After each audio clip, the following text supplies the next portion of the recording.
So some airports are getting trip radar only requests, which means no exclusive requests coming to the airport. Let's talk about it.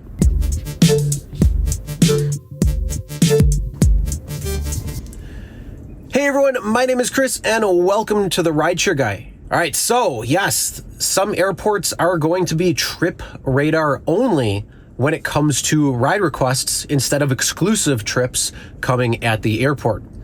So why are they doing this? Well, probably because you see the pickup and drop off and how much you're making. And a lot of people are saying, oh, that one's not worth it for me, so I'm not taking it. And you know what that means? It's going to wait, and it's going to wait, and it's going to wait, because more and more drivers are waking up and saying, this ride isn't worth it for me. Because what is Uber doing? They're trying to go as low as they possibly can to get that order out and that ride out, so then they can maximize the amount of profit that they are making.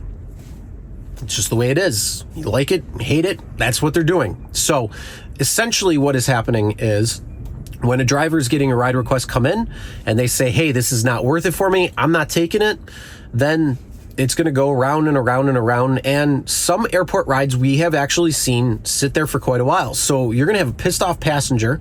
You're going to have drivers who are like, yeah, that's not going to happen. And so it's just not worth it. So what does Uber do? Instead of just raising rates and, making it well worth it, because let's face it, they want to maximize how much profit they are making. What they're actually doing is they're saying, we're going to give all ride requests trip radar instead of exclusive. So instead of just handing it out to one driver at a time, to the next driver, to the next driver, to the next driver, which that adds up in time, they're going to send it out to 10, 15, 20, whatever the group is when it comes to trip radar. That we don't know. 10 drivers, 15 drivers, 20 drivers at the same time are getting the exact same ride request in trip radar format. Whether they want to take it or not, well, that's up to them. But essentially, it's hitting more drivers in less amount of time, and some dumb schmuck is going to accept that ride because they think that all ride requests are worth it to take, when in fact they're probably losing money at that point. So that is part of the reason why they're doing it. Then the other part of the reason is because it does allow for more drivers to see that, so the passenger can get picked up quicker, or at least matched with a particular driver quicker, and then that way they're going to feel much happier. But the simple reality is it's basically because Uber is going to send out these rides to multiple drivers, and some dumb schmuck is probably going to say, oh, I'll take it, and then take that ride for lower than what it is or what it's worth. Now, for my thoughts and opinions on this, I think that is just stupid.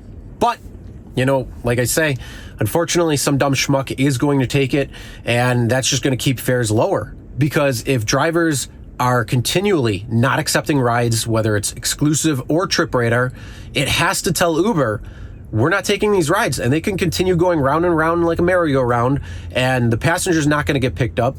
They could go over to Lyft, and Lyft might be paying better, and then that way they're going to get the ride going. But other than that, that's the only way really that drivers can actually tell Uber, no, this ride isn't worth it, I'm not taking it, don't accept it.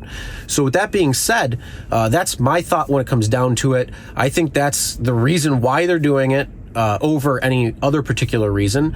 And the only way that you can kind of fight that is, like I say, if a ride that comes in is not worth it for you, do not take it, whether it's exclusive or trip radar. But I want to know what your thoughts are. Do you think that this is something that is going to be better for drivers? Do you think that this is going to be better for riders? Or do you think that this is just going to be better for Uber? Comment below and let us know. Now, if you are getting a warning from Uber saying that you have some sort of issue when it comes to selfie verifications, make sure to check out this video right here, and we'll see you in the next one.